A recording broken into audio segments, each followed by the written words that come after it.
Hi guys and welcome back to the channel Deepak Yadav Education. Welcome to the daily current affairs of 5th of January 2023. तो guys आज है तारीख 5 जनवरी 2023 और है Thursday. आज की तारीख से जितने भी मोस्ट इंपॉर्टेंट करंट अफेयर्स बनेंगे उन सभी करंट अफेयर्स को हम यहाँ पर डिटेल से डिस्कस करेंगे। ये वीडियो यूपीएससी स्टेट पीएससी दोनों के पॉइंट ऑफ व्यू से बहुत इंपॉर्टेंट है। बाकी एग्जामिनेशन के लिए भी आप इसको फॉलो कर सकते हो क्योंकि यहाँ पे मैं सारे ही करंट अफेयर्स को साथ ही साथ में इंपॉर्टेंट क्वेश्चंस के साथ में डिस्कस करने वाला हूँ। आपको रोज़ाना ये वीडियो मॉर्निंग में 5 बजे इसी चैनल पर मिल जाता है। काफ़ी सारे लोग यहाँ पर इसको मॉर्निंग में ही देख लेते हैं और राइट टाइम 5 बजे उठ रहे हैं, अपना शेड्यूल उन्होंने मेंटेन कर रखा है। तो आज यहाँ पे कौन कौन राइट टाइम 5 बजे उठ चुका है ज़रा नीचे कमेंट सेक्शन में फटाफट बता दो।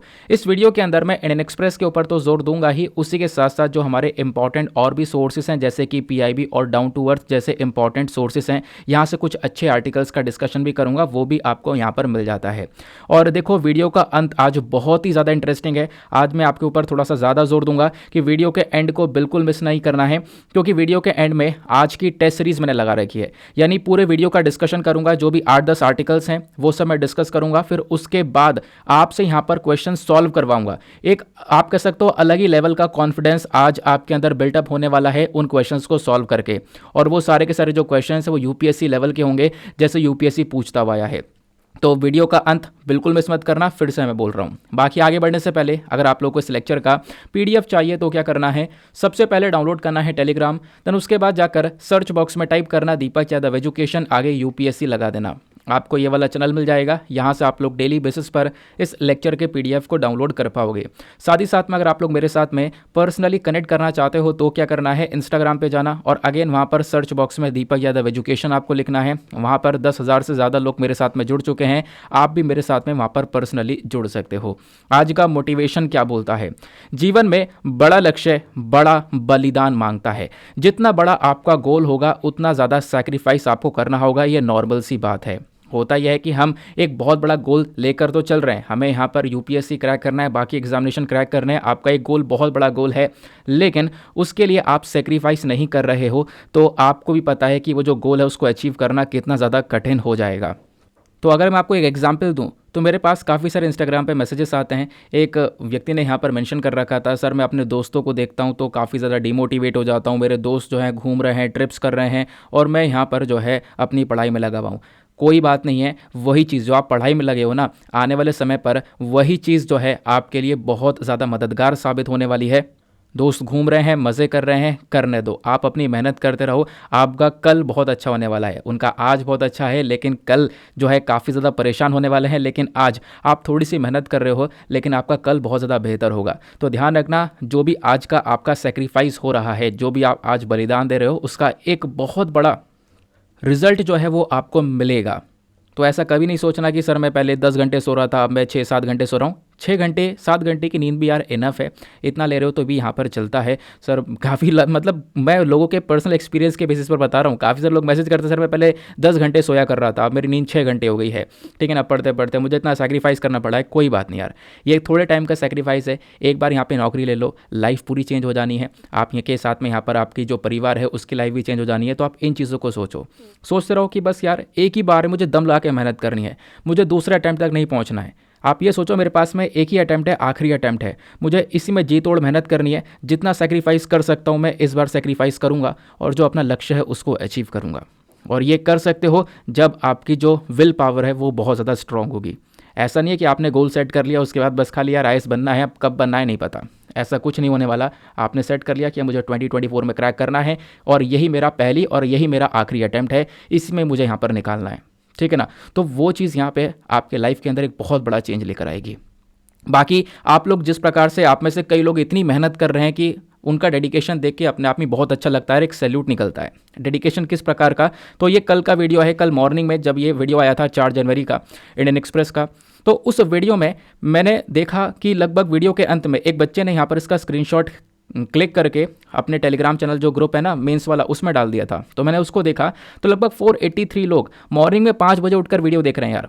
500 के आसपास लोग जो है ना वो मॉर्निंग में 5 बजे वीडियो देख रहे हैं, तो ये मेरे लिए भी अपने आप में बहुत बड़ी बात है। और आपका जो डेडिकेशन है वो भी डेफिनेटली कहीं ना कहीं एक बहुत बड़ा जो रिजल्ट है वो आपको देगा। बाकी यही चीज़ें जो इतने सारे लोग यहाँ पे सपोर्ट करते हैं मुझे हर तरीके से, यही चीज़ मुझे और ज़्यादा मोटिवेट करती हैं कि आपके लिए मैं कुछ नई नई चीज़ें करता रहूँ और अलग से इंपॉर्टेंट चीज़ें लेकर आता रहूँ।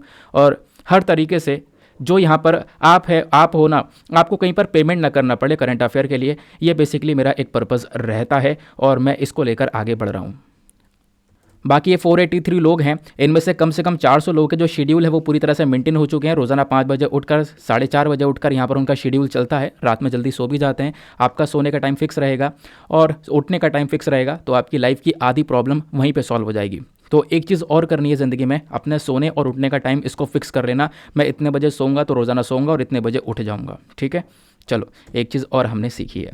स्टार्ट करते हैं डिस्कशन को। आज का जो हमने सबसे पहला आर्टिकल है वो पीआईबी से लिया है। आज हम शुरुआत ही पीआईबी से करने वाले हैं। आर्टिकल क्या बोलता है, जो मिनिस्ट्री ऑफ रूरल डेवलपमेंट है, इन्होंने हाल ही में प्रज्वला चैलेंज को लॉन्च किया है। तो प्रज्वला चैलेंज अपने आप में बहुत इंपॉर्टेंट है। ये आर्टिकल कहाँ पे हेल्प करेगा, जीएस पेपर नंबर 2 के अंदर गवर्नमेंट पॉलिसीज़ और इंटरवेंशन का टॉपिक आता है, वहाँ से आप इसको लिंक कर पाओगे। तो जो प्रज्वला चैलेंज है ना, ये क्या है इसको समझना बहुत ज़रूरी है। आपसे डायरेक्टली पूछा जा सकता है कि जो प्रज्वला चैलेंज है ये किस चीज़ से लिंक करता है, किस चीज़ से यहाँ पर इसको जोड़ा गया है, किस लिए इसको लॉन्च किया गया था, ठीक है। चलो मैंने आपको यहाँ पर एक सोर्स दिखा दिया कहाँ से कवर कर रहे हैं हम लोग। अब यहाँ पे मैं आपको न्यूज़ बता देता हूँ। तो हाल ही में मिनिस्ट्री ऑफ रूरल डेवलपमेंट ने एक मिशन के अंडर में, वो कौन सा मिशन है, दीनदयाल अंत्योदय योजना, नेशनल रूरल लाइवलीहुड मिशन, इसको हम लोग DAYNRLM के नाम से जानते हैं। तो इस मिशन के अंडर में इस पर्टिकुलर मिनिस्ट्री ने प्रज्वला चैलेंज को लॉन्च किया है।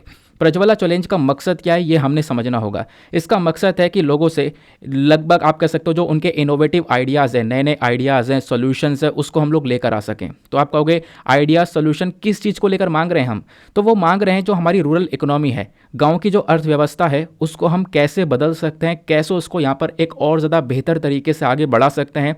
इसको लेकर जो आइडियाज़ हैं उनको हम इन्वाइट कर रहे हैं इस प्रज्वला चैलेंज के रिगार्डिंग। तो इसको इसलिए लॉन्च किया गया है ताकि लोगों से नए नए आइडियाज़ सॉल्यूशंस लेकर आए जाएं, ताकि गांव की अर्थव्यवस्था को, वहां की इकोनॉमी को और ज़्यादा बेहतर बनाया जा सके। इस पर्टिकुलर चैलेंज के अंदर में हमारा फोकस है कि हम लोग वेमेन के ऊपर फोकस दें, है ना, कुछ नए नए सॉल्यूशंस लेकर आएँ, नए नए आइडियाज़ इनोवेशंस को लेकर आएँ। ये हमारा पर्टिकुलर टारगेट यहाँ पर रहने वाला है, ठीक है।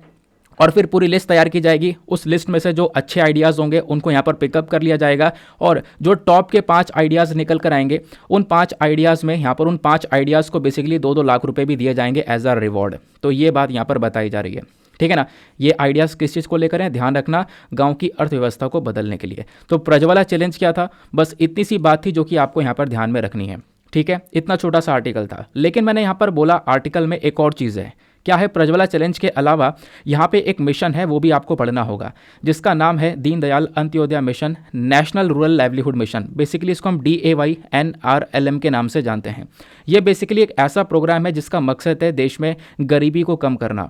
इसका मकसद है जो रूरल पुअर हैं, गांव के अंदर जो लोग हैं, जो गरीब लोग हैं, उनके यहाँ पे उनकी गरीबी कम करना, उनके लिए एक इफेक्टिव सोल्यूशन को लेकर आना, ये इसका पर्पज़ है। इसका पर्पज़ यहाँ पर यह है कि हम लोग क्या करें, इस मिशन के अंदर टारगेट इन्होंने रखा है कि एटलीस्ट हर एक गाँव में जो भी घर है ना, तो हर एक घर से लगभग एक महिला को हम लोग सेल्फ हेल्प ग्रुप के अंडर में लेकर आएँ, वहाँ पर महिला को एक तरीके से और ज़्यादा आगे ग्रो किया जा सके। उसके बाद इसका एक टारगेट ये भी है कि जितने भी घर हैं उन सबको यहाँ पे आइडेंटिफाई किया जाए, कौन कौन से यहाँ पर जो पुअर हाउस होल्ड हैं, है ना, उनको यहाँ पर हम लोग लेकर आएँ, उनको कुछ बेनिफिट्स प्रोवाइड करवाएं, उनकी जो गरीबी है उसको यहाँ पर ख़त्म करें। ये हमारा पर्टिकुलर टारगेट रहने वाला है DAYNRLM के अंदर में, ठीक है ना। तो इस आर्टिकल में क्या क्या चीज़ें थी, इस आर्टिकल में प्रज्वला चैलेंज के बारे में बताया गया था, बट प्रज्वला चैलेंज तो मैंने आपको बताया, इसके साथ साथ इस मिनिस्ट्री के बारे में, इस पर्टिकुलर मिशन के बारे में, DAYNRLM के बारे में हमने डिस्कस कर लिया है, ठीक है। तो आपसे पूछा जाए प्रज्वला चैलेंज क्या है, कौन सी मिनिस्ट्री ने लॉन्च किया है और इसका पर्पज़ क्या है, तो ये ध्यान रखना, ठीक है। चलो आगे आते हैं नेक्स्ट आर्टिकल पर। अगला आर्टिकल थोड़ा सा इंपॉर्टेंट होने वाला है। इसको रिसेंटली द हिंदू ने भी कवर किया था, बट वहाँ पर आपको एक क्वेश्चन की प्रैक्टिस नहीं करवाई गई थी। इस वीडियो में जितने भी आर्टिकल मैं आपको पढ़ा रहा हूँ, इनको बहुत अच्छे से सुनते हुए चलो। वीडियो के लास्ट में आपको जैसे एग्जाम में क्वेश्चन पूछे जाते हैं ना, उसी प्रकार के क्वेश्चन मिलेंगे, तो उसको यहाँ पे लगाना है आपको, ठीक है ना।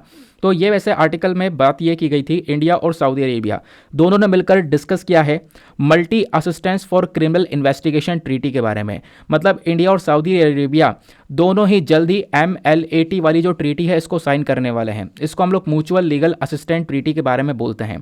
तो अभी साइन नहीं हुई है, लेकिन आने वाले समय पर ये कर सकते हैं, ऐसा यहाँ पर आप कह सकते हो कि इसको लेकर एक डिस्कशन दोनों देशों के बीच में हुआ था। क्वेश्चन यहाँ पर यही है कि MLAT ये अग्रीमेंट, ये जो ट्रीटी है क्या। इसका नाम फिर से मैं बोल देता हूँ, म्यूचुअल लीगल असिस्टेंस ट्रीटी है। इसका पर्पज़ ये होगा कि दोनों देश क्या करेंगे, आपस में जो क्रिमिनल्स होंगे, जो अपराधी होंगे, उनको लेकर जो इन्फॉर्मेशन होगी उसको आपस में एक्सचेंज करेंगे, ठीक है ना। इंडिया से जो हमारी मिनिस्ट्री ऑफ होम अफेयर्स है वो इस पर्टिकुलर मैटर को देखेंगे। जो हमारी मिनिस्ट्री ऑफ होम अफेयर्स है वो एक मेन अथॉरिटी होने वाली है जो कि यहाँ पर इस ट्रीटी के तहत काम करेगी क्रिमिनल मैटर्स में, यानी कि हमारी मिनिस्ट्री ऑफ होम अफेयर्स ही सारे मैटर देखेगी। इस प्रकार की जो ट्रीटीज़ हैं ये बहुत इंपॉर्टेंट पॉइंट है। भारत ने लगभग 45 कंट्रीज़ के साथ में ऑलरेडी साइन कर रखी है। साल 2021 में हमने पोलैंड के साथ में साइन की थी, आपको याद होगा। फिर उसके बाद में इटली, जर्मनी के साथ भी हमारी काफ़ी ज़्यादा बातचीत चली है इस ट्रीटी को लेकर। बस इसका पर्पज़ यही है कि कोई भी अपराधी है, जैसे इंडिया का अपराधी सऊदी अरेबिया में पहुंच गया, तो हम लोग सऊदी अरेबिया की मदद कर उस अपराधी को पकड़ लें, ठीक है ना। या फिर सऊदी अरेबिया का कोई क्रिमिनल यहाँ पर इंडिया में देखने को मिलेगा, तो इस प्रकार से यहाँ पे उनके रिगार्डिंग जो भी इंफॉर्मेशन होगी वो आपस में ये दोनों एक्सचेंज करेंगे, ठीक है। बात क्लियर हो गई। तो ये सारी बातें हमारे खुद जो CRPC है ना, क्रिमिनल प्रोसीजर कोड, इसके सेक्शन 105 के अंदर भी मेंशन की गई है। इस पर्टिकुलर सेक्शन ने मेंशन भी किया है इस रेसिप्रोकल अरेंजमेंट के बारे में कि जो हमारी केंद्र सरकार है ये बाहर की किसी और देश की सरकार के साथ में मिलकर इस प्रकार से जो भी क्रिमिनल है, जो भी यहाँ पर आप कह सकते हो अपराधी है, उसको पकड़ने के लिए इस प्रकार से जो इन्फॉर्मेशन है उसको एक्सचेंज कर सकती हैं। तो ये बातें CRPC के सेक्शन 105 के अंदर भी मेंशन की गई हैं, इस बात को ध्यान में रखना, ठीक है ना। ये बात आपको क्लियर हो गई है। सऊदी अरेबिया के साथ में अभी हम डिस्कशन कर रहे हैं, तो सऊदी अरेबिया की जो लोकेशन है वो भी आपने ध्यान में रखनी है, क्योंकि लोकेशंस बहुत इंपॉर्टेंट होती हैं, आपसे पूछ ली जाती हैं। तो सऊदी अरेबिया आपको यहाँ पर स्थित देखने को मिलेगा। इसके आसपास कौन कौन से देश हैं, तो इधर आपको कतर देखने को मिलेगा, इधर UAE है, नीचे ओमान, इधर येमेन, देन इधर यहाँ पर रेड सी नज़र आएगा, ऊपर जॉर्डन है, इधर इराक, इधर कुवैत आपको देखने को मिल जाता है। सऊदी अरेबिया की कैपिटल यहाँ पर रियाद आपको ये देखने को मिल जाएगी, ठीक है ना। तो ये यहाँ पर ध्यान में रखना है। आगे आते हैं। देखो इसी प्रकार का एग्रीमेंट मैंने आपसे बताया ना, साल 2021 में हम लोगों ने पोलैंड के साथ में किया था। इसका बस खाली टारगेट यह है कि हम लोग क्या कर सकें, जो भी एविडेंस इन्फॉर्मेशन है क्रिमिनल और क्रिमिनल क्राइम से रिलेटेड मैटर्स वाले, इनको हम एक दूसरे के साथ में एक्सचेंज कर सकें। ये बात मैं आपके साथ में डिस्कस कर चुका हूँ। तो पोलैंड के साथ में भी हम यहाँ पर इस पर्टिकुलर ट्रीटी को कर चुके हैं। तो पोलैंड देश को भी ज़रा देख लेते हैं फटाफट। पोलैंड की कैपिटल वॉर्सो यहाँ पर आपको देखने को मिलेगा। पोलैंड के आसपास कई सारे देश देखने को मिल जाते हैं जो कि इसके साथ में बाउंड्रीज को शेयर करते हैं। रशिया, बेलारूस है, इधर यहाँ पर यूक्रेन है, स्लोवाकिया है, चेक रिपब्लिक है, जर्मनी, ऊपर यहाँ पर इसके बाल्टिक सी देखने को मिलेगा, ठीक है। बात क्लियर हो गई। चलो आगे आते हैं। तो एक छोटा सा आर्टिकल था। उसके बाद नेक्स्ट आर्टिकल अगेन बहुत ज़्यादा इंपॉर्टेंट आर्टिकल होने वाला है। इसको आप लोग GS पेपर नंबर 3 एनवायरमेंट से लिंक करवाओगे, जैसा यहाँ पर खुद मेंशन किया गया है, ठीक है। यहाँ पे क्या बात की जा रही है, एक किंग पेंगुइन के बारे में। आपने पेंगुइन देखा होगा, जो पेंगुइन है इसमें भी यहाँ पर एक प्रजाति है किंग पेंगुइन की। तो जो किंग पेंगुइन है ना, ये कहीं ना कहीं आप कह सकते हो बहुत सारी परेशानियों को फेस कर रहे हैं क्लाइमेट चेंज की वजह से। तो किंग पेंगुइन को परेशानियां हो रही हैं किस चक्कर में, क्लाइमेट चेंज की वजह से, यानी कि जो लगातार ग्लोबल वार्मिंग हो रही है, टेम्परेचर बढ़ता जा रहा है, गर्मी बढ़ती जा रही है, उसके चक्कर में अब यहाँ पर पेंगुइन सही से रह नहीं पा रहे हैं। क्योंकि यहाँ पर आपको पता होगा जो पेंगुइन्स हैं एंटार्क्टिका वगैरह जैसी जगह में रहते हैं जहाँ पर बर्फ़ ही बर्फ़ हमेशा रहती है। तो वहाँ पर भी अगर गर्मी पड़नी स्टार्ट हो जाएगी, जो कि क्लाइमेट चेंज की वजह से हो रहा है, बर्फ़ पिघल रही है, तो उसकी वजह से यहाँ पर इन पेंगुइन्स को बहुत ज़्यादा प्रॉब्लम्स फेस करनी पड़ रही है, बहुत ज़्यादा खतरा यहाँ पर ये फेस कर रहे हैं। तो किंग पेंगुइन आपको इस प्रकार से दिखाई पड़ता है, ठीक है ना। तो ये न्यूज़ में आओ थोड़ा सा इसके बारे में कुछ इंपॉर्टेंट फैक्ट्स जानते हैं जो कि एग्जामिनेशन में आपसे पूछे जाएंगे। न्यूज़ क्या है ये तो मैंने आपको बता दिया कि हाल ही में एक स्टडी की गई है एंटार्क्टिक के अंदर में, और उस स्टडी ने यह बताया कि जो किंग पेंगुइन है इनको खतरा जो है क्लाइमेट चेंज का वो बढ़ता जा रहा है। किंग पेंगुइन की बात करें तो हमारी दुनिया में जो भी पेंगुइन की प्रजातियां हैं उसमें से दूसरी सबसे बड़ी प्रजाति किंग पेंगुइन की है। इनके हैबिटेट के बारे में बात करें तो ये वाली पेंगुइन पाए जाते हैं एंटार्क्टिक वाले रीजन के अंदर, ये बात ध्यान में रखना। उसके बाद इसके आसपास के जो रीजन्स हैं, कुछ आइलैंड्स हैं, जैसे प्रिंस एडवर्ड आइलैंड हो गया, कैरगुएलिन आइलैंड हो गया, हर्ड आइलैंड हो गया, साउथ जॉर्जिया एंड मैकरे आइलैंड हो गया। इन आइलैंड्स पर यहाँ पर ये पेंगुइन्स पाए जाते हैं। ये जो पेंगुइन है अपना घोंसला नहीं बनाते हैं, जो भी इनके अंडे होते हैं इनको यहाँ पर ये साथ में लेकर चलते हैं। ये बहुत इंपॉर्टेंट पॉइंट है। अब जो बताने वाला हूँ इसको रट लेना अच्छी तरीके से, क्योंकि ये चीज़ें डायरेक्टली पूछी जाती हैं। किंग पेंगुइन का कंजर्वेशन स्टेटस क्या है? अगर हम IUCN के अकॉर्डिंग बात करें तो इसको लीस्ट कंसर्न कैटेगरी में रखा गया है। अभी तो इसकी अच्छी खासी पॉपुलेशन है, लेकिन जिस प्रकार से क्लाइमेट चेंज का खतरा बढ़ता जा रहा है, आने वाले समय पर इसकी पॉपुलेशन कम हो सकती है। तो आपसे डायरेक्टली पूछा जाएगा आईयूसीएन के बारे में, तो पूछा जाएगा किंग पेंगुइन का आईयूसीएन स्टेटस क्या है, तो बता देना लीस्ट कंसर्न कैटेगरी है। खतरा इसको बढ़ता जा रहा है क्लाइमेट चेंज का, ये हमने ऑलरेडी डिस्कस कर लिया है, तो यहाँ पे ज़्यादा टाइम वेस्ट करेंगे नहीं। ठीक है, छोटा सा आर्टिकल था, न्यूज़ क्या थी वो समझ लिया, उसका बैकग्राउंड इन्फॉर्मेशन मैंने आपको बता दिया। आज कुछ आर्टिकल ज़्यादा छोटे छोटे भी हैं, कोई बात नहीं, हम लोग कवर करेंगे, सारी चीज़ें कवर करेंगे, आपको कुछ भी छूटे ना। फिर एक आर्टिकल ये थोड़ा सा पुराना भी है, ठीक है ना, ये पुराना है लेकिन इसको डिस्कस करना थोड़ा सा ज़रूरी है। आपको पता होगा नीलगिरी तार, नीलगिरी तार के बारे में मैंने द हिंदू के वीडियो में डिस्कस किया था आज से कुछ दिन पहले, लेकिन मैंने सोचा कि इस वाले वीडियो में भी डिस्कस कर लिया जाए क्योंकि इसके बारे में चर्चा बहुत ज़्यादा हो रही है। तो कोई ऐसा टॉपिक है जो कि बहुत ही ज़्यादा इंपॉर्टेंट है, तो मैं उसको दोनों ही वीडियो में कवर करने की कोशिश करूँगा, क्योंकि यहाँ पर काफ़ी सारे लोग ऐसे होंगे जो कि इस वाली वीडियो को देख रहे होंगे, द हिंदू को नहीं देख रहे होंगे, है ना, तो उनका वो टॉपिक कवर हो जाए जिसके रिगार्डिंग सवाल बनने की पूरी पूरी पॉसिबिलिटी है। तो इंडियन एक्सप्रेस ने एक आर्टिकल पब्लिश किया है जहां पे ये बताया कि एक आईएएस ऑफिसर हैं, उन्होंने तमिलनाडु का जो एक प्रोजेक्ट है कंजर्वेशन प्रोजेक्ट, यानी तमिलनाडु एक प्रोजेक्ट चला रहा है नीलगिरी ताहर वाले जानवर को बचाने के लिए। नीलगिरी ताहर बेसिकली तमिलनाडु का ही एक स्टेट एनिमल है, तो इसकी संख्या को बचाने के लिए तमिलनाडु ने एक प्रोजेक्ट स्टार्ट किया। अब वो जो प्रोजेक्ट स्टार्ट किया गया है ना, इसी को लेकर जो एक आईएएस ऑफिसर है उन्होंने कुछ पिक्चर्स वगैरह वीडियोस वगैरह शेयर करी हैं। यहाँ पर आप देखोगे उन आईएएस ऑफिसर का ये ट्विटर अकाउंट है, सुप्रिया साहू आईएएस, ठीक है ना। इन्होंने इसके बारे में मेंशन किया कि तमिलनाडु बहुत अच्छा काम कर रहा है, जो नीलगिरी ताहर है उसको बचाने की कोशिश कर रहा है। नीलगिरी ताहर जो जानवर है वो इस प्रकार से यहाँ पर आपको देखने को मिल जाता है। पिछले कुछ समय पर इसकी संख्याएं बहुत तेज़ी से कम हुई है, तो अभी के समय पर इसको बचाना बहुत ज़्यादा ज़रूरी है। तमिलनाडु का स्टेट एनिमल है ये नीलगिरी ताहर, जैसे मैंने आपको इसके बारे में ऑलरेडी बताया। चलो अब थोड़ी सी बातें और डिस्कस करते हैं।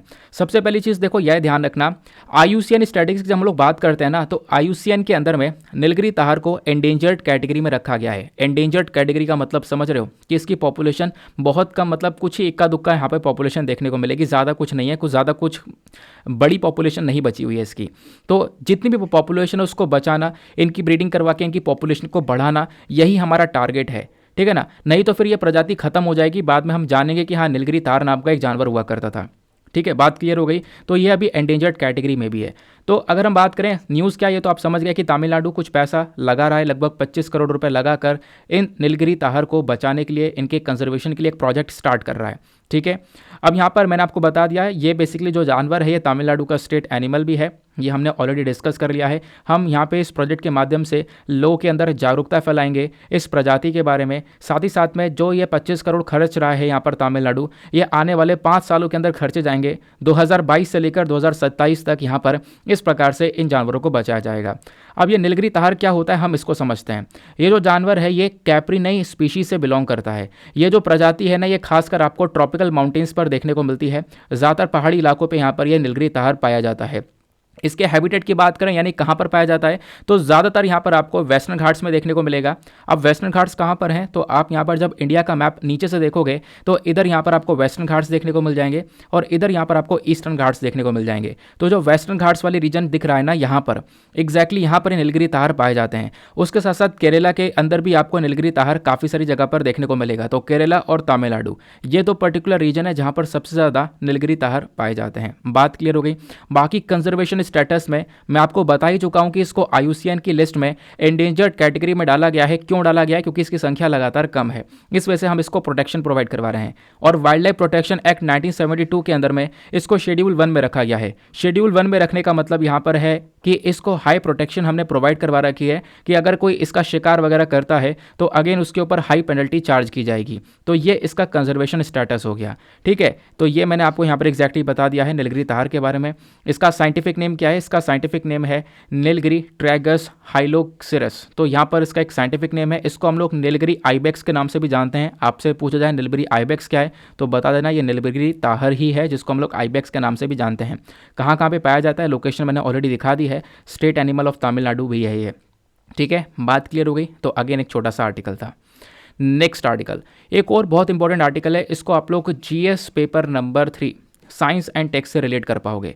कुछ हटकर यहाँ पर आर्टिकल आया है, जिसके बेसिस पर आपने जो थंबनेल देखा है ना, वो थंबनेल इसी बेसिस पर बनाया गया है।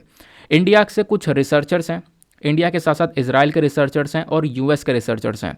इन तीनों ही रिसर्चर्स ने क्या किया है, ट्राई किया है एक ट्रीटमेंट बनाने की, यानी कि एक दवाई बनाने की यहाँ पर इन्होंने ट्राई किया है। वो दवाई क्या करेगी? वो दवाई एक बीमारी को ठीक करेगी।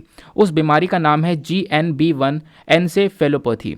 तो ये GNB1 एन्सेफेलोपैथी क्या है, हम इसको डिस्कस करेंगे। ये बेसिकली एक प्रकार का ब्रेन डिसऑर्डर है, यानी कि दिमागी संबंधित बीमारी है। यहाँ पर न्यूरोलॉजिकल डिसऑर्डर देखने को मिलता है। ये खासकर जो फोर्टेस स्टेज होती है ना, यानी कि जब बच्चा जन्म ले रहा होता है, पेट के अंदर धीरे धीरे बच्चे का डेवलपमेंट हो रहा होता है, वो बन रहा होता है, तो उस समय पर उसके ब्रेन के अंदर ये बीमारी पैदा होती है, जिसको हम लोग GNB1 एन्सेफेलोपैथी के नाम से जानते हैं। तो इंडिया, इजराइल और यूएस के रिसर्चर्स साथ में मिलकर इसके लिए दवाई बनाने की कोशिश कर रहे हैं और यहाँ पर इसके ऊपर टेस्टिंग भी कर रहे हैं, ठीक है ना। तो ये जो दवाई है ये कहीं ना कहीं काफ़ी सारे बच्चों को बचा पाएगी। हालांकि एक रेयर डिजीज़ है, यानी कि बहुत कम ही से ये बीमारी देखने को मिलती है, लेकिन फिर भी कई केसेस हम लोगों ने इस बीमारी के देखे हैं।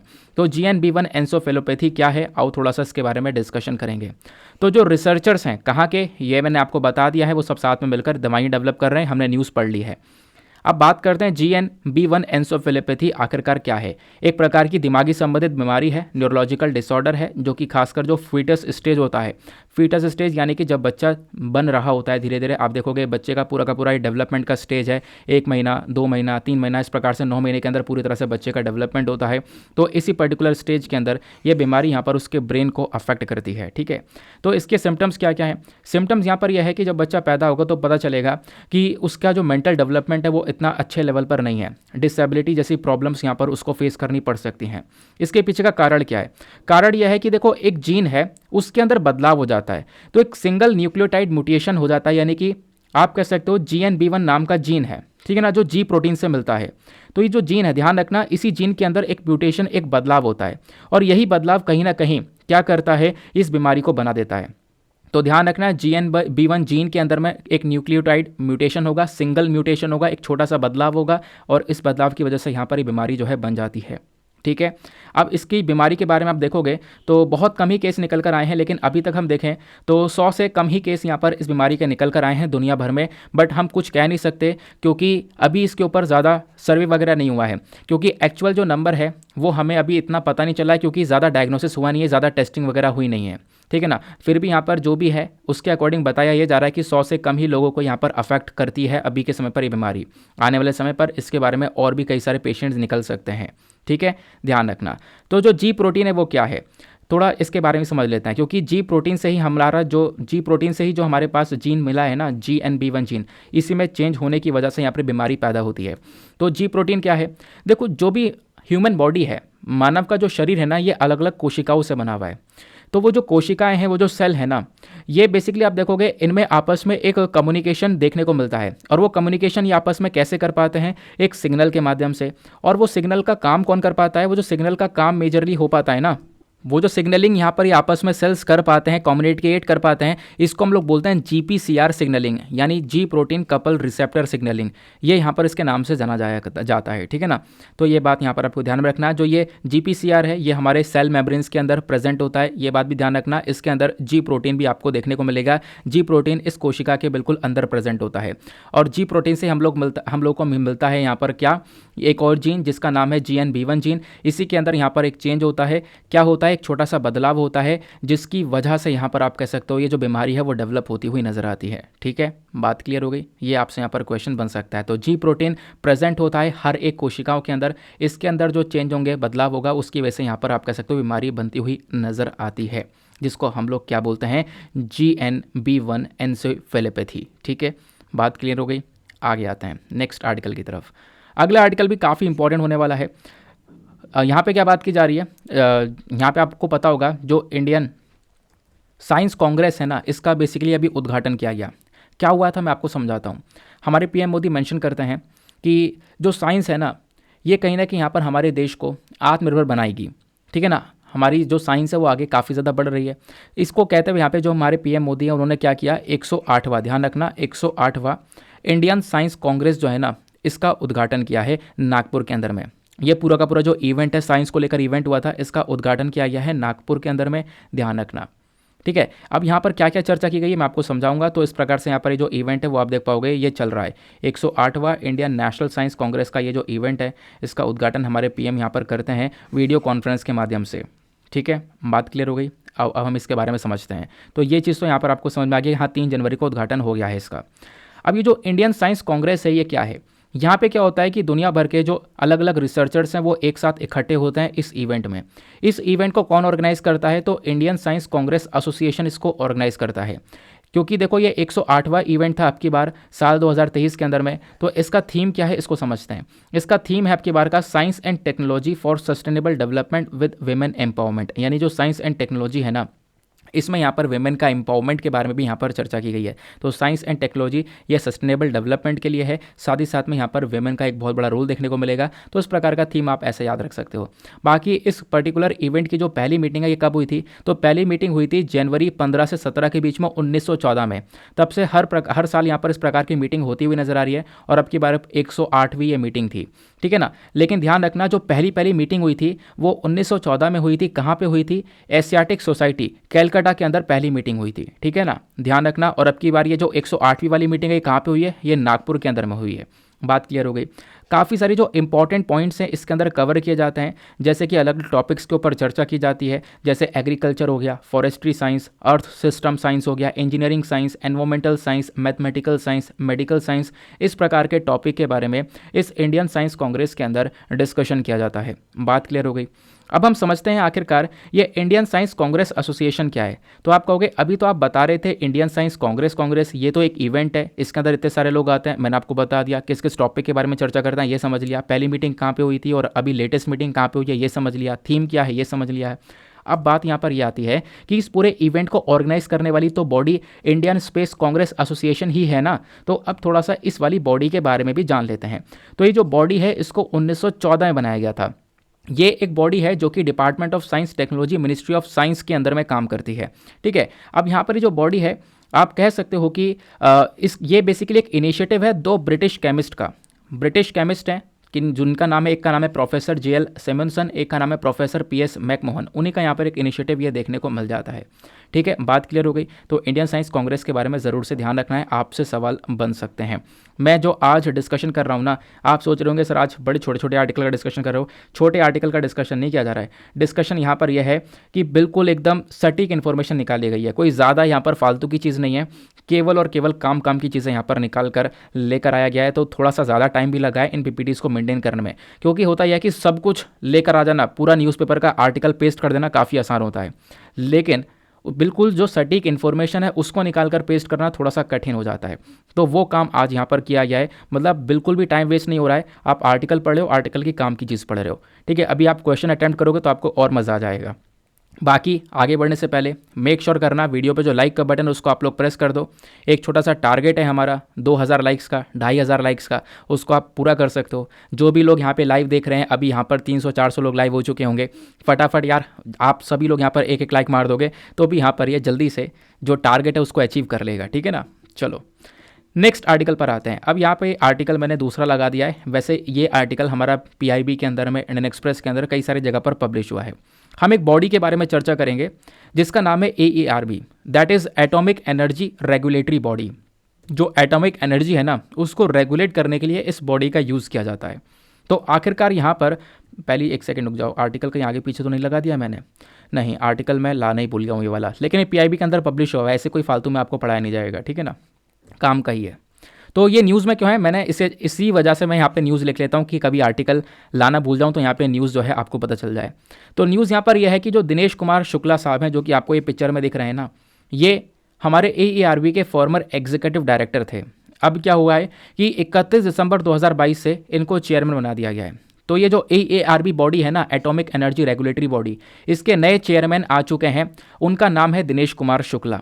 इस वजह से यहाँ पर ये न्यूज़ में है। तो वनडे एग्जामिनेशन के लिए तो यही चीज़ इंपॉर्टेंट है कि आपसे पूछा जाएगा AERB के चेयरमैन कौन है, तो दिनेश कुमार शुक्ला, ये तो नाम निकल के आ गया है, ये वनडे एग्जामिनेशन के लिए। बट AERB एग्जैक्टली क्या है, अब ये आपको UPSC में हेल्प करेगा। UPSC यहाँ से क्वेश्चन पूछेगा, ठीक है। तो AERB की अगर हम लोग बात करें तो इस पर्टिकुलर बॉडी को बनाया गया था 15 नवंबर 1983 में, प्रेसिडेंट ऑफ इंडिया के थ्रू यहाँ पर इसको तैयार किया गया था। कुछ यहाँ पर हमारे पास में एक्ट थे, एटॉमिक एनर्जी एक्ट 1962, इसकी मदद लेकर हमने थोड़ा सा इसको बॉडी को डेवलप किया। अब ये जो AERB की रेगुलेटरी अथॉरिटी है ना, ये बेसिकली यहाँ पर ये जो बॉडी है ना एक रेगुलेटरी अथॉरिटी है। इसका काम यहाँ पर यह है कि जो भी एटॉमिक एनर्जी होती है, यानी जो न्यूक्लियर एनर्जी है कितनी खतरनाक एनर्जी है, वो जो न्यूक्लियर एनर्जी है ना, इसका जो इम्पैक्ट है वो कहीं ना कहीं किसी इंसान के ऊपर ना पड़े, किसी इंसान को यहाँ पर कोई रिस्क ना हो, कि हमारे एनवायरमेंट को कोई ज़्यादा रिस्क ना हो। तो न्यूक्लियर एनर्जी का सही उपयोग हो, ये बेसिकली इस बॉडी का, इस बोर्ड का टारगेट होता है, AERB का टारगेट होता है। अब ये जो पूरी की पूरी रेगुलेटरी अथॉरिटी तैयार की गई है, जिसका काम है रूल्स एंड रेगुलेशंस को लेकर आना रिगार्डिंग न्यूक्लियर एनर्जी, तो इस बॉडी को हमने तैयार किया है एक एक्ट के माध्यम से, जिसका नाम है atomic energy act, environment protection act 1986। तो एक तो एटॉमिक एनर्जी एक्ट हो गया ऊपर वाला, दूसरा एनवायरमेंट प्रोटेक्शन एक्ट हो गया 1986 का। तो इस पर्टिकुलर एक्ट्स के माध्यम से यहाँ पर क्या किया गया, इसको रेगुलेटरी अथॉरिटी बनाया गया है, जिसका मेजर काम है इंश्योर करना कि जो भी हम न्यूक्लियर एनर्जी का इस्तेमाल कर रहे हैं भारत में, इस न्यूक्लियर एनर्जी से इंसानों की जान को खतरा ना हो, हमारे एनवायरमेंट को कोई खतरा ना हो। बाकी इस एटॉमिक एनर्जी रेगुलेटरी बोर्ड की पूरा का पूरा एक वेबसाइट आपको देखने को मिल जाएगी, सरकारी वेबसाइट है। यहाँ पर आप देख पाओगे इनका गोल बताया गया है, जो गोल मैंने आपको समझाया। ये लेटेस्ट न्यूज़ यही चल रही है कि जो अभी श्री दिनेश कुमार शुक्ला हैं, ये बेसिकली यहाँ पर चेयरमैन बन चुके हैं। तो ये लेटेस्ट न्यूज़ अभी के समय पर ये लगातार जारी है, ठीक है ना। चलो आगे आते हैं। अब यहाँ पर क्या होता है ना, जो न्यूक्लियर एनर्जी होती है बहुत खतरनाक होती है, आप सभी को पता है। इस न्यूक्लियर एनर्जी से कई सारे प्रकार के कैंसर्स हो जाते हैं। यहाँ पर आप देख पाओगे जो वर्कर्स होते हैं ना, जो न्यूक्लियर पावर प्लांट्स के अंदर काम कर रहे होते हैं, उनको भी काफ़ी बार कैंसर हो जाता है। तो इस प्रकार की चीज़ें यहाँ पर नज़र आती हैं। तो हमारा फोकस ये है कि जो ये न्यूक्लियर एनर्जी है, इसका बुरा असर किसी के ऊपर भी ना पड़े, ये हमारा टारगेट होता है इस पर्टिकुलर बोर्ड का, ठीक है। बात क्लियर हो गई। क्योंकि यहाँ पर जो रेडिएशन वगैरह होती है ना, इन रेडिएशन का एक्सपोजर बहुत खतरनाक होता है। ये ह्यूमन बॉडी को पूरी तरह से डैमेज कर देता है। क्योंकि आपको पता होगा न्यूक्लियर एनर्जी की जो रेडिएशन होती है, ये इंसान के लिए कितनी खतरनाक है। खतरनाक इतनी है कि उसके अंदर कई सारी प्रॉब्लम्स को ये बना सकती है, जैसे नौसिया, डायरिया, हेडेक, फीवर, इस प्रकार की प्रॉब्लम्स हो जाती हैं। बॉडी के ऊपर अलग अलग निशान पड़ने स्टार्ट हो जाते हैं। इस प्रकार का एक्सपोजर देखने को मिलता है। अलग अलग जगह से एक्सपोजर हो सकता है, न्यूक्लियर पावर प्लांट से या अलग अलग जगह से यहाँ पे एक्सपोजर हो सकता है। एक बात आपको ध्यान में ये रखनी है कि जो रेडिएशन एक्सपोजर होता है ना, यानी न्यूक्लियर रेडिएशन जो एक्सपोजर होता है, हम इसको कैसे मापते हैं, इसको यूनिट में मापा जाता है SV के अंदर। इसको हम लोग बोलते हैं SIEVERTS, सेवर्ट्स। सेवर्ट्स के अंदर यहाँ पर इसको मापा जाता है रेडिएशन को। तो यहाँ पे अगर आप कह सकते हो, अगर रेडिएशन का लेवल ज़्यादा है, 8 से 30 सेवर्ट्स के आसपास है, तो कहीं ना कहीं आप कह सकते हो कि इंसान की मरने की जो संभावना है वो काफ़ी ज़्यादा हो जाती है, जो चांसेस ऑफ डेथ है वो काफ़ी ज़्यादा हो जाती हैं। अगर एक व्यक्ति 8 से 30 सीवर्ट से अफेक्टेड है, अगर उसको यहाँ पर रेडिएशन पड़ी है इस न्यूक्लियर आप कह सकते हो न्यूक्लियर एनर्जी की, और वो रेडिएशन 8 से लेकर 30 तक यहाँ पर सीवर्ट तक है, यानी SV यूनिट तक है, तो कहीं ना कहीं उस व्यक्ति के, अगर उसको मेडिकल केयर मिल रहा है, दवाइयाँ ले रहा है वो या नहीं ले रहा है, तब भी यहाँ पर 100% उसके मरने के चांसेस हैं। क्योंकि यहाँ पर ये फिर एक बहुत बड़ा लेवल हो गया है, ऐसा यहाँ पर बोला गया है। तो ये कहीं ना कहीं इतना खतरनाक हो जाता है। तो इस बोर्ड का टारगेट यहाँ पर यही है कि जो भी रेडिएशंस हैं, उन रेडिएशंस का हम लोग इंश्योर कर सकें कि कोई भी गलत प्रभाव ना पड़े, ना ही हमारे एनवायरनमेंट के ऊपर, ना ही यहाँ पर ह्यूमन बॉडी के ऊपर में, ठीक है। तो ये जो बॉडी है, इसके अंदर कितने मेंबर्स हैं, जो टोटल नंबर ऑफ मेंबर्स हैं इसके अंदर में, ये 5 से ज़्यादा नहीं हो सकते। ध्यान रखना, बहुत इंपॉर्टेंट पॉइंट है, ऐसे कई बार आपसे सवाल पूछे गए। इस बॉडी के अंदर में 5 से ज़्यादा टोटल मेंबर्स नहीं हो सकते।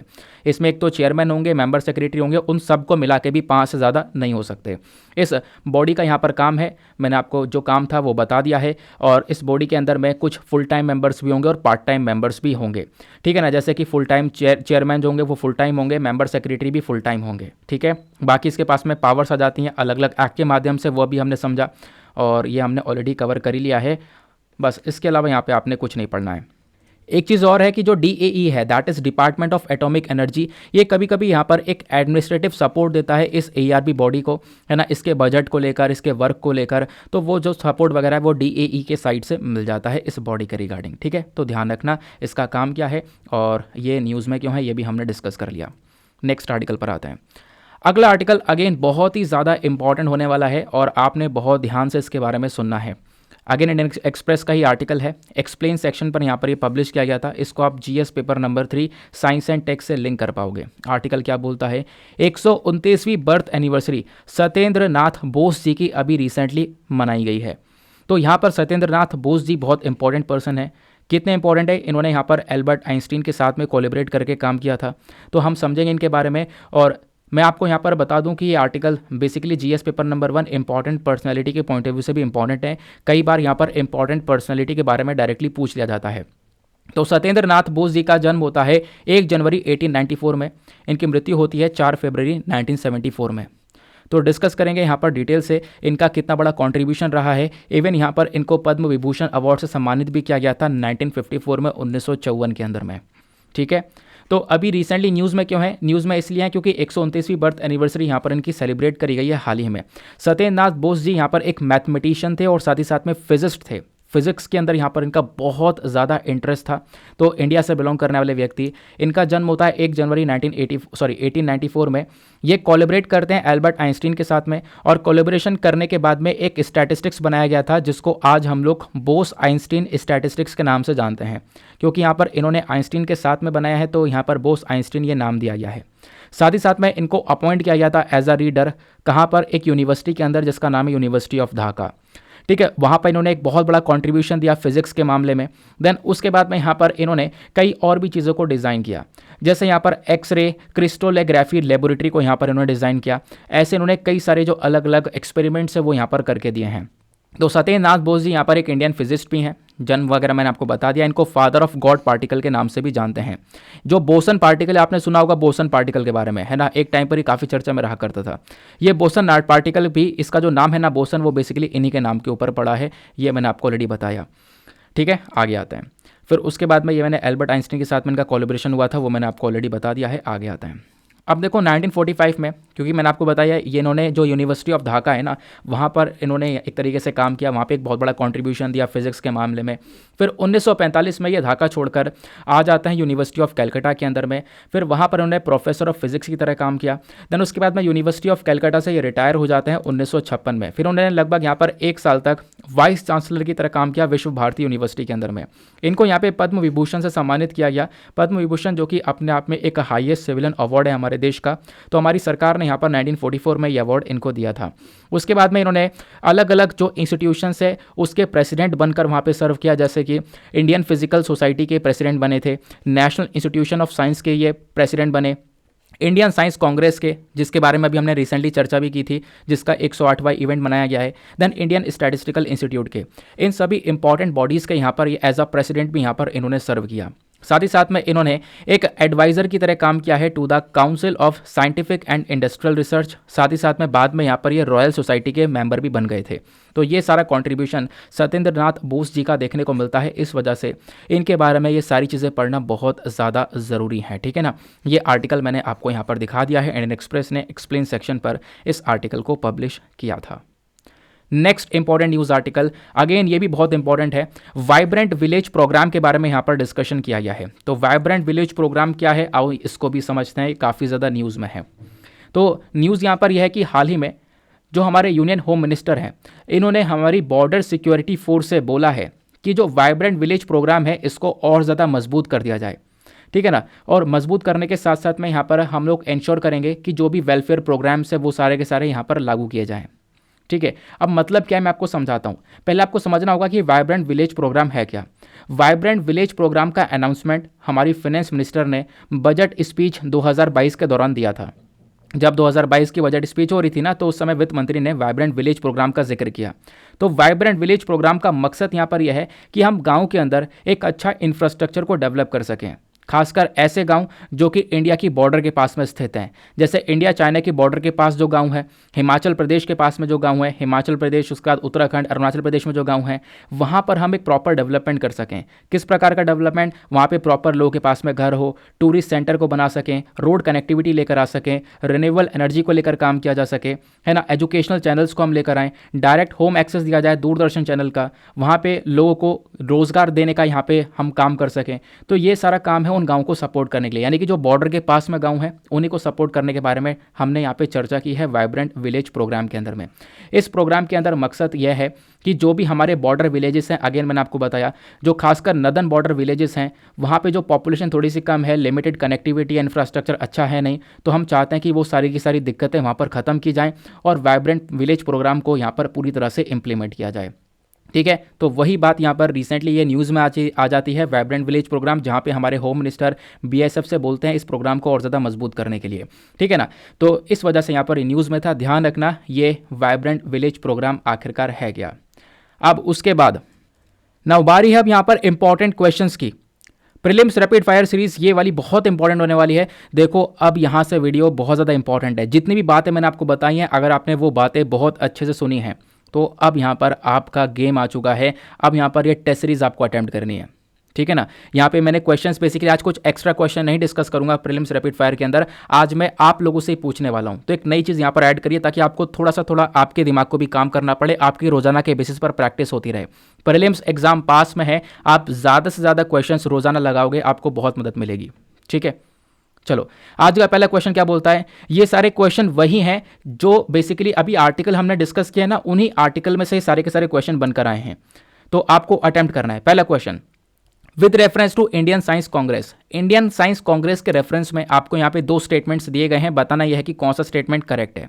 पहला स्टेटमेंट बोलता है कि इस इंडियन साइंस कांग्रेस वाले इवेंट को ऑर्गेनाइज किया जाता है science and engineering research board के थ्रू।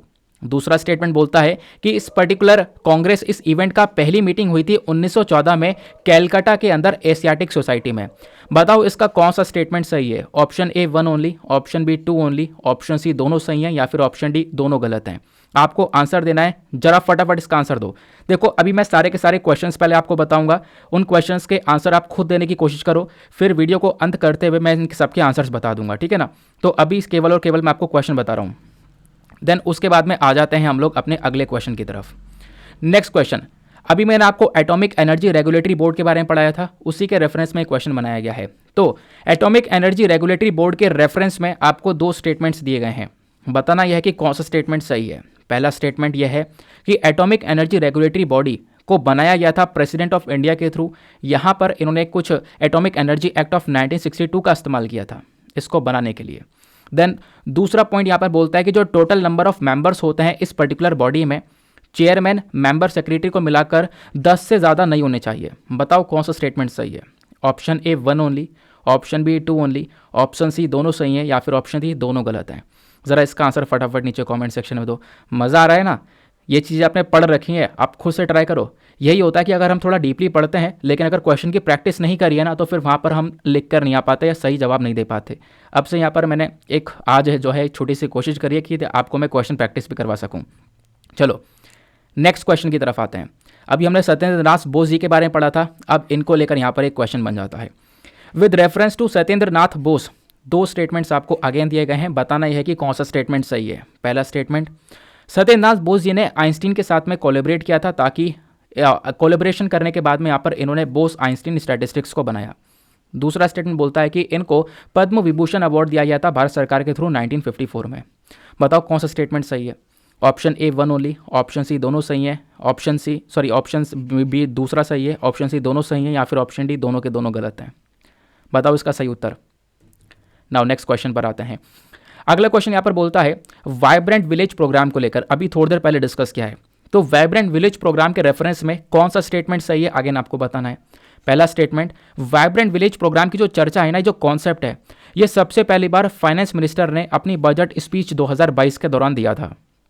दूसरा स्टेटमेंट बोलता है कि वाइब्रेंट विलेज प्रोग्राम का मकसद है कि जो बॉर्डर वाले विलेजेस हैं, जैसे चाइना के साथ में हमारा बॉर्डर है, वहाँ पे उसके आसपास हमारे कुछ स्टेट्स हैं, जैसे हिमाचल प्रदेश, उत्तराखंड, अरुणाचल प्रदेश, ये सारे स्टेट्स चाइना के साथ में बॉर्डर को शेयर करते हैं। तो इन स्टेट्स के अंदर में जो गाँव हैं वहाँ पर डेवलपमेंट करना, कौन सा स्टेटमेंट सही है। Option A 1 only, option B 2 only, option C दोनों सही हैं, या फिर ऑप्शन डी दोनों गलत हैं। ज़रा इसका आंसर भी नीचे कॉमेंट सेक्शन में दो, ट्राई करो, ठीक है। चलो नेक्स्ट क्वेश्चन पर आते हैं। अब यहाँ पर अगला क्वेश्चन बात करता है किंग पेंगुइन के बारे में। इसके बारे में भी डिस्कशन हम लोगों ने अभी थोड़ी देर पहले ही किया है। तो किंग पेंगुइन के रेफरेंस में आपको दो स्टेटमेंट्स दिए गए हैं, अगेन बताओ कौन सा सही है। पहला स्टेटमेंट, किंग पेंगुइन मेजरली पाया जाता है एंटार्क्टिक के अंदर और सब एंटार्क्टिक आइलैंड्स में। दूसरा स्टेटमेंट बोलता है कि इस किंग पेंगुइन को हमने आईयूसीएन के अंदर लीस्ट कंसर्न कैटेगरी में रखा हुआ है।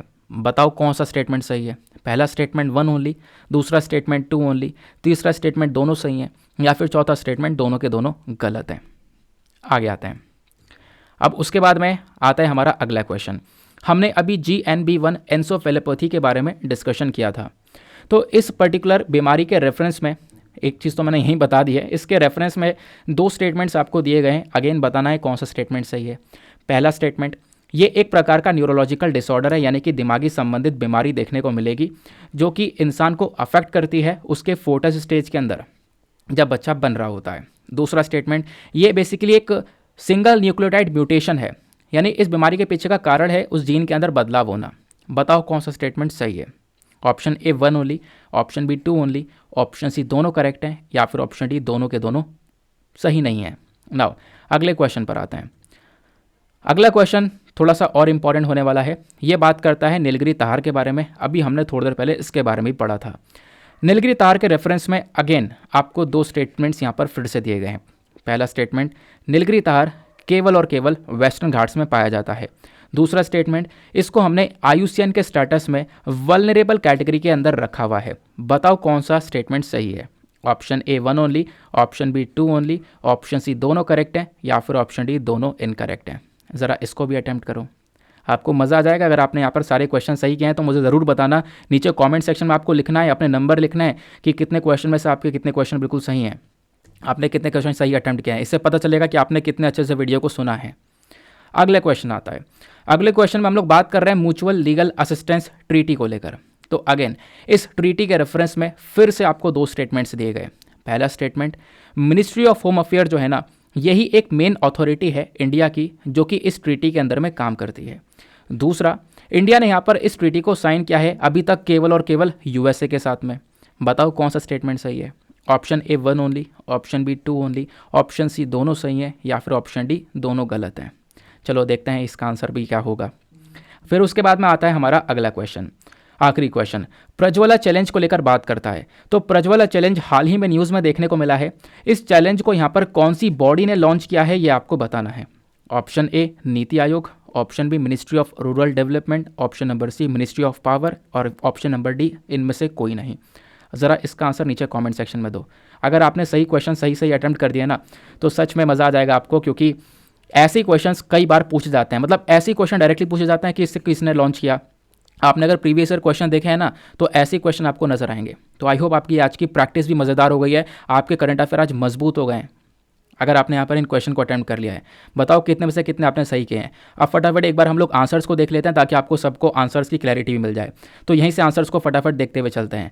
तो प्रज्वला चैलेंज को हाल ही में किसने लॉन्च किया है? मिनिस्ट्री ऑफ रूरल डेवलपमेंट ने लॉन्च किया है। अभी मैंने इसके बारे में डिस्कशन किया था, आपको याद होगा, क्योंकि इसका काम यह है कि जो रूरल इकोनॉमी है, गाँव की जो अर्थव्यवस्था है, उसको हम लोग ट्रांसफॉर्म कर सकें। ठीक है।